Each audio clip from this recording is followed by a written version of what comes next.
Buenas, qué grato contar con su compañía en el gran debate con Adolfo Vega.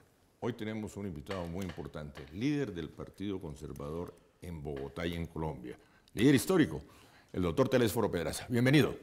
Buenas tardes, Alfo, ¿cómo está? Representante a la Cámara, ¿cuántos periodos lleva usted como representante?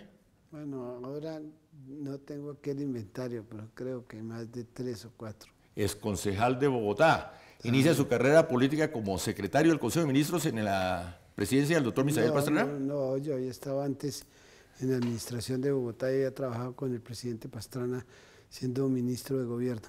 ¿Qué cargo tuvo cuando el doctor Pastrana estaba de ministro de gobierno? Coordinador universitario de acción comunal. No me diga, ese antecedente no lo conocía. Y Y llega usted a prestarle un servicio no solo a la capital, sino al país. ¿Y quieres continuar en la Cámara de Representantes? sí, pues no porque quiera así, porque sí, sino porque yo creo que hay un interés superior, como usted que ha vivido aquí en los medios de comunicación. Entonces uno preguntaría, bueno, ¿usted por qué está aquí dirigiendo aquí este programa? Y dice, bueno, porque pues ese ha sido mi trabajo, pues ha sido mi profesión. Yo de igual manera he tenido la vocación de servicio público y por eso pues tengo, gracias a Dios, una hoja de vida que es verdaderamente hoja de vida y no prontuario.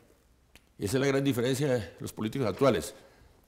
Muchos, y con mucha gente en los partidos, que lamentablemente es lo que desdice, lo que hace que realmente la gente pues no le tenga mucho interés a poder participar en los debates electorales, a hacerse presente en las urnas, porque la gente cree que todos los que estamos metidos en la canasta de la actividad política, todo el mundo es corrupto y nada tengo que ver.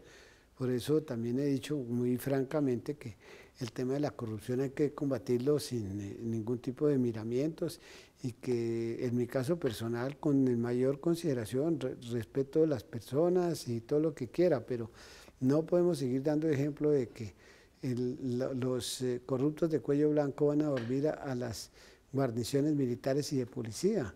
Las guarniciones militares y de policía están hechas para que duerman los militares y para que duerman los policías y no para que terminen siendo el centro y el foco para que duerman tranquilos, con ducha caliente y con todo este tipo de cosas y comodidades, quienes no merecen estarlo por el daño que le han causado a la sociedad. Es que lo más grave es que hoy la gente paga sus impuestos en el miramiento y en el objetivo de que esos impuestos vayan directamente a donde tienen que ir, y no como sucedió en Bogotá durante la administración. Alibaba y los 40 ladrones fueron más decentes que los que estuvieron en ese momento además penoso, en los organismos de control. Los organismos de control totalmente contaminados.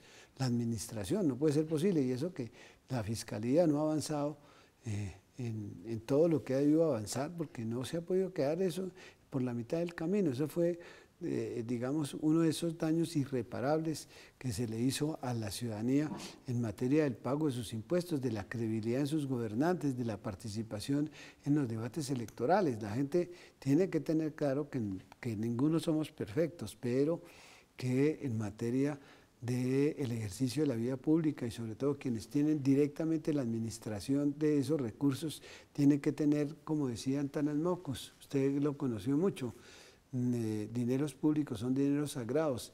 Entonces lo que no puede ser posible es que se muera la gente de los niños por el PAE en La Guajira y que en Córdoba aparezca todos los días un escenario de corrupción, y que el Contralor General de la República, como el Procurador y el Fiscal, han hecho una tarea muy valiente para denunciar todos estos hechos, pero lo importante no es que al final se queden en la denuncia, sino que terminen realmente en donde tienen que terminar. Yo no soy muy amigo, lo he expresado en el Congreso en diferentes oportunidades, del llamado principio de oportunidad, que yo llamo más bien de un poco de impunidad, porque la gente, la sociedad no conoce quiénes son los acuerdos, es decir, para que una persona o para que la sociedad como que entienda por qué una persona que se robó 80.000 millones de dólares, 80.000 millones de pesos, termine entregando 4.000 y que le dan 5 años de cárcel y todas estas cosas. Pues me parece que la sociedad debe enterarse, a ver, ¿por qué es que le dieron ese principio? Y a ver si se estableció que efectivamente hubo una cooperación, porque si es el mismo carrusel en donde todos cuentan de lo mismo, Yo no creo que realmente eso esté contribuyendo a algo que es necesario para un país, que es el de la recta y buena y eficiente administración de justicia. Es uno de los temas que usted ha manejado en el Congreso y que está manejando en su programa para esta campaña, el de la corrupción. Su partido, el conservador, no es ajeno a este tema. No, por supuesto que no. Yo creo que eso es lo que le ha hecho un enorme daño al Partido Conservador, porque pues, como dicen por ahí algunos colegas tuyos, ¿no? Tuvieron el parque de recreación de la Dirección Nacional de Estupefacientes.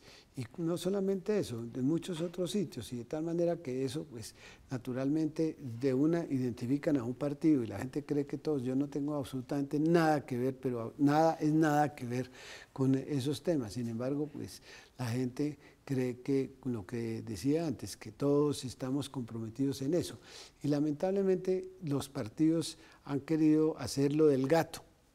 Y eso está muy mal, porque lo que los partidos, para que tengan de nuevo credibilidad en la opinión pública y para que recojan masas de opinión y para que los jóvenes se interesen por la política, los partidos tienen que dar señalados ejemplos. Mire, en Inglaterra, en Alemania, los ministros los destituyen por cosas, pues, a veces que a uno le parecían nimias. Por ejemplo, un ministro que llegó tarde a una reunión de gabinete, chao, se fue. Una señora que se reunió con unos miembros del comité israelí y no le contó a la primera ministra, hasta luego, digamos, sin que necesariamente fuera un acto de corrupción. Aquí mismo en América Latina, tú encuentras, por ejemplo, el caso de Guatemala. En Guatemala, pues usted sabe, allá no se les ha escapado, comenzando por las cabezas, por los presidentes de la República. Mire lo que está pasando en el Perú, ¿ya? Mire lo que ha pasado en Brasil con ese fiscal. Y ahí está, Lavajato, ahí tiene.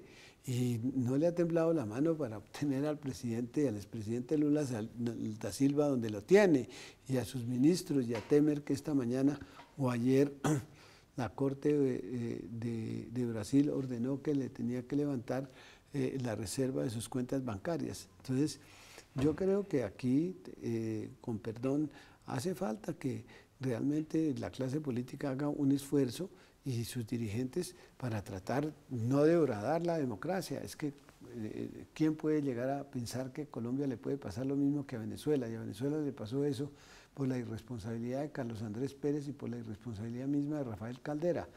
Ni uno ni los otros, ni Caldera dejó surgir al Tigre Fernández, ni Carlos Andrés Pérez a muchas de las figuras que había en el Partido de Acción Democrática. Y todo eso, lo que se terminó germinando fue una gran corrupción, que fue con la cual ya Chávez llegó al poder y terminó siendo peor el remedio que la enfermedad. ¿Y usted cree que puede suceder eso en Colombia? Pues nada es extraño, Adolfo, nada es extraño. En la política uno no puede decir que esta agua no beberé, ¿sí? Y eso está, pues, mostrado en el mundo con lo que ha pasado. Nadie pensaba, pues, que el presidente de los Estados Unidos iba a ser el presidente Trump. Y lo eligieron por encima de la persona que aparecía en todas las encuestas como la favorita, que era la exsecretaria de Estado Hillary Clinton. ¿Ya? Sí, la sociedad está desesperada y el gran tema de esta campaña es la corrupción. Pero uno no ve las vías para salir del problema. Y uno no ve la reacción en general de la sociedad para enfrentarlo y para buscarle una salida concreta al tema. No, la sociedad sí, la sociedad lo expresa no votando. La sociedad lo expresa con una enorme indiferencia, pues sí, porque la gente, a la hora de la verdad, a los partidos se les ha advertido, se les han dicho en todos los tonos que no pueden poner personas vinculadas, pues, a temas de corrupción, etcétera. Y los partidos deberían realmente asumir una postura mucho más enérgica, una postura que que le cueste, ¿sí? Pues debe asumir esas actitudes que, como todo en la vida pública, debe ser lo más visible y lo más transparente posible.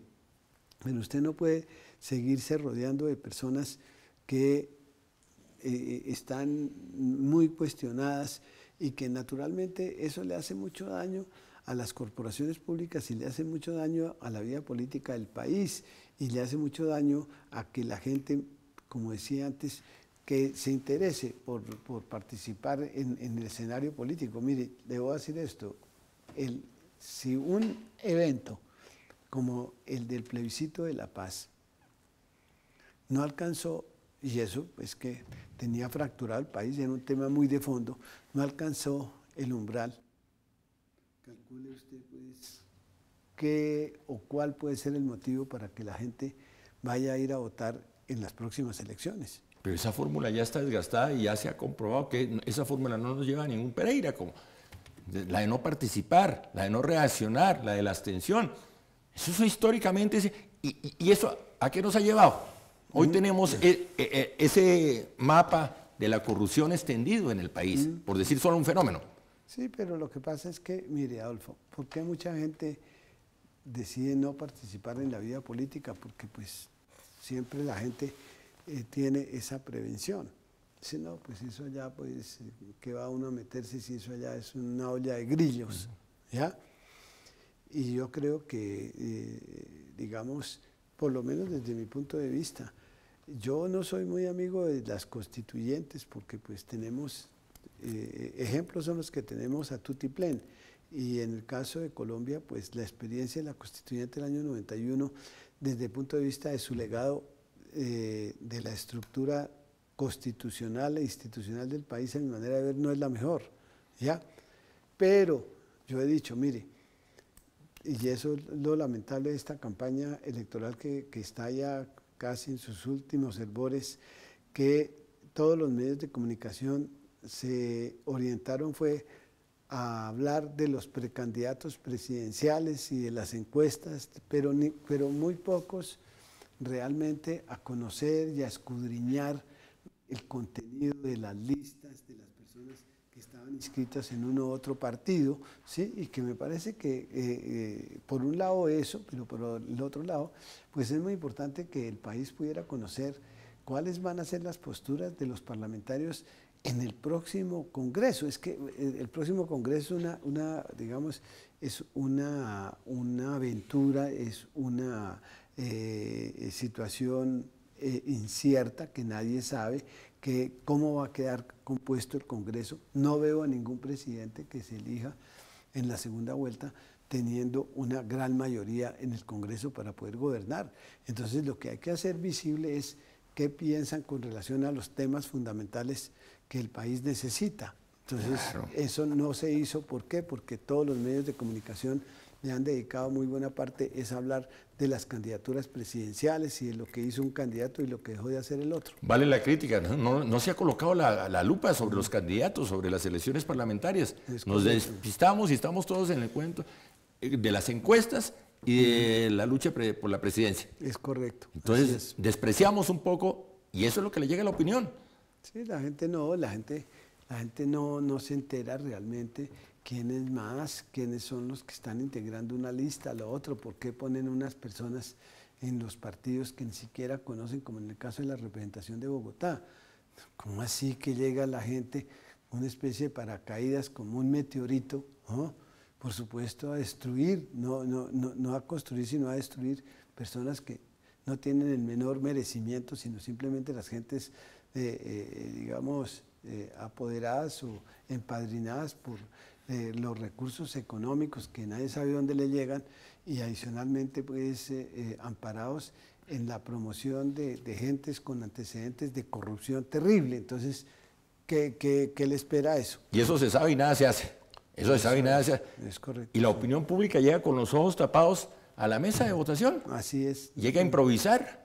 Sí, porque la gente no conoce muchas veces, digamos, en una ciudad como Bogotá, que se ha crecido, que ha llegado tanto desplazado durante tantos años, que a los propios desplazados inclusive no les interesa que los puedan censar, porque pues algunos digamos, con algún tipo de vínculos y tal, les gusta más bien desaparecerse del panorama, ¿ya?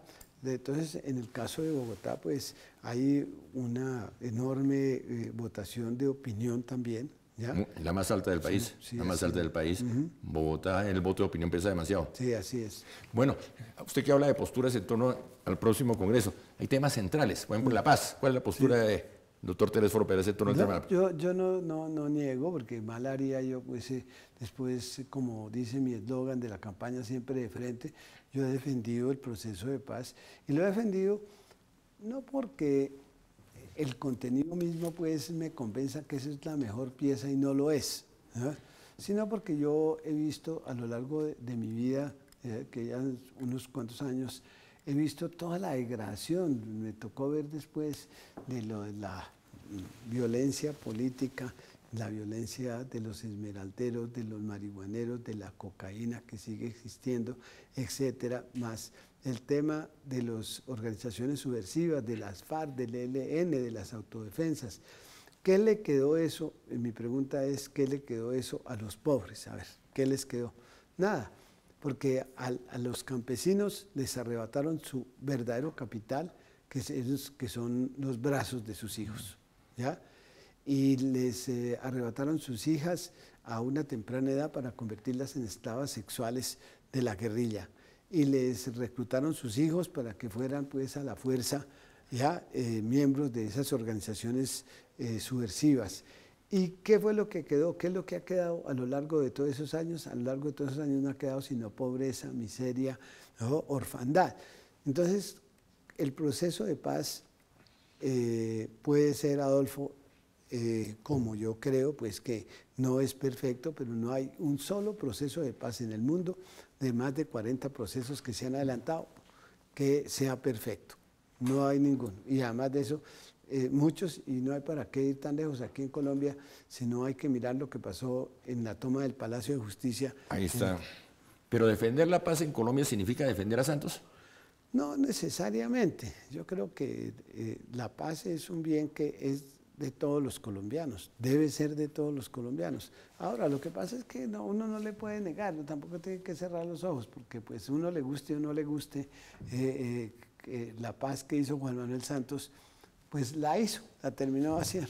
Y pues gústele uno o no le guste, pues al doctor Santos le dieron el Premio Nobel de la Paz, y gústele uno o no le guste, pues es preferible tener 5 o 6 mil o 7 mil personas, ¿no?, echando verbo que echando bala.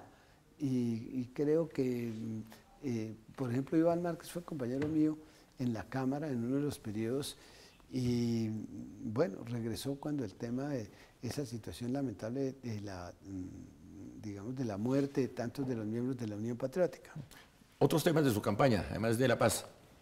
No, mire, Adolfo, el próximo Congreso tiene como institución y como reto con el país varias cosas. Por ejemplo, en el caso de Bogotá nosotros tenemos que ponerle el ojo, y además de eso yo que tengo toda la autoridad, porque pues no solamente porque he sido un defensor del metro, porque me tocó la creación y el desarrollo de la sobretasa de la gasolina, sino porque fui el autor del artículo 32 del plan de desarrollo, el primero del gobierno del presidente Santos, en el cual quedó comprometido el gobierno nacional a ser copartícipe en el 75% para la financiación de la primera línea del metro para Bogotá.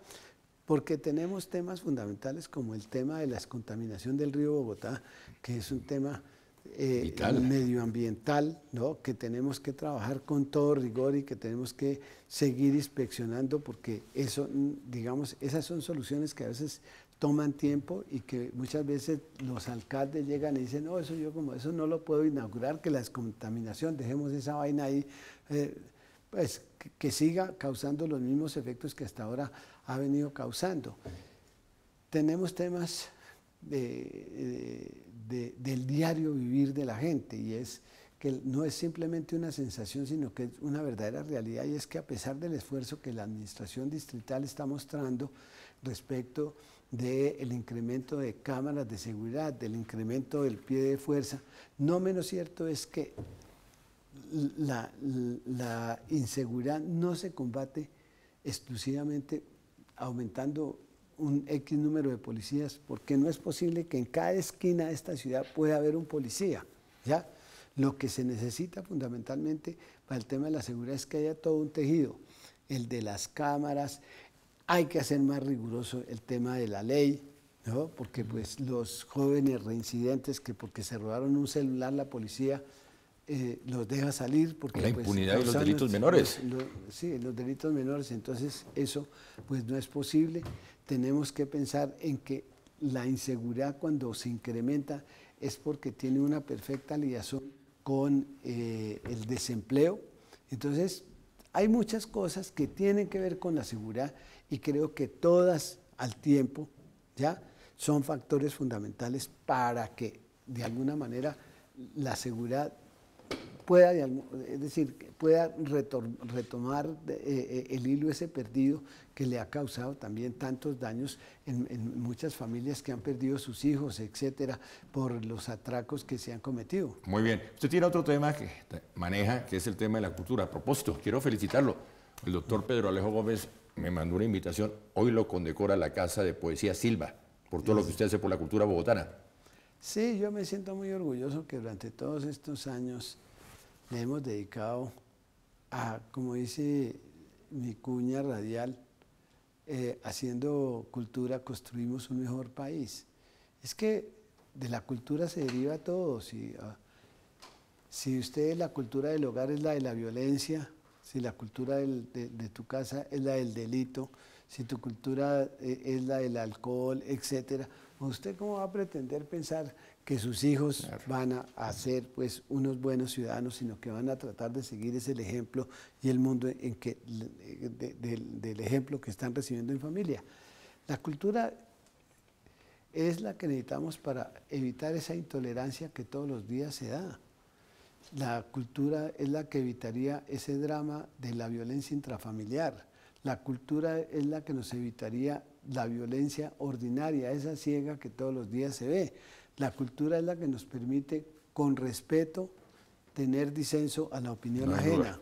Esa es la parte fundamental. 3 ejes de su campaña: de la paz, la cultura, seguridad, la lucha contra la corrupción. Y no es una cosa nueva, porque se ha venido enfrentando estos temas también en el Congreso. No, además de eso, pues me siento muy complacido de haber sido, digamos, protagónico, tanto cuando estuve en la Comisión Segunda como presidente, como ahora que acabé de terminar siendo presidente también de la Comisión Primera de la Cámara. Y además yo fui su primer vicepresidente, y además pues cuando estuve en el Consejo igual fui presidente del Consejo y ayudé a crear el Fondo de Vigilancia y Seguridad y ayudé a crear el Fondo de Salud Mental, etcétera. De tal manera que yo creo que es, digamos, todo un recorrido y toda una hoja de vida que es la que me permite poder ejercer una labor con toda la suficiencia, pero además con toda la rectitud y con todo el compromiso por el país y por la ciudad. Líder histórico del Partido Conservador. Bogotá lo conoce, el país lo conoce. ¿Por qué votar por Telésforo Pedraza en esta oportunidad? Bueno, porque lo que te decía, Adolfo, yo tengo una hoja de vida y esa hoja de vida es la que me acredita. En segundo lugar, porque pues si hay algo que de todas maneras también, y es de fondo, primero que nos ayuden a elegir gente buena para llegar al Congreso. Pero además de eso, que ninguno de ustedes podrá encontrar ninguna mácula en mi hoja de vida. Y eso es lo que le da todavía mucho más seguridad y mucho más fortaleza a la gente, que sé que son muchos los que me están viendo, que pueden ir a votar por mí el próximo domingo, porque saben que tienen la seguridad que, en primer lugar, como he dicho, son un poco de sorda, ¿sí? Mis niveles de azúcar están más bajos que cuando llegó la primera vez el presidente Santos, de tal manera que no voy a tener problema de que me vaya a dar diabetes por cuenta de la mermelada. De tal forma que yo creo que los ciudadanos en Bogotá tienen una oportunidad de poder escoger y ojalá que lo puedan hacer por mí, marcando en el logo del Partido Conservador el número 102. Telésforo Pedraza, Partido Conservador, Cámara Bogotá, 102. 102, Partido Conservador, Cámara Bogotá. Cámara Bogotá, 102. Y yo creo que, es decir, es bueno decirle a la gente que basta con que la gente frente al loguito, frente al logo del Partido Conservador, marque el número 102. Muy fácil. Pero pues mucha gente en el momento en que le entregan el tarjetón, la gente a veces se asusta, no simplemente está el logo y está el número 102. Repito, 102, logo del Partido Conservador, Cámara Bogotá. Telésforo Pedraza, líder histórico del Partido Conservador. Gracias por venir. Bueno, muchas gracias, Adolfo, y esperamos pues de que el próximo domingo tengamos un muy buen resultado en las urnas. Ojalá las buenas noticias lo acompañen. Se lo merece. Muchas gracias. Gracias por venir. Y a ustedes, muy amables por su atención.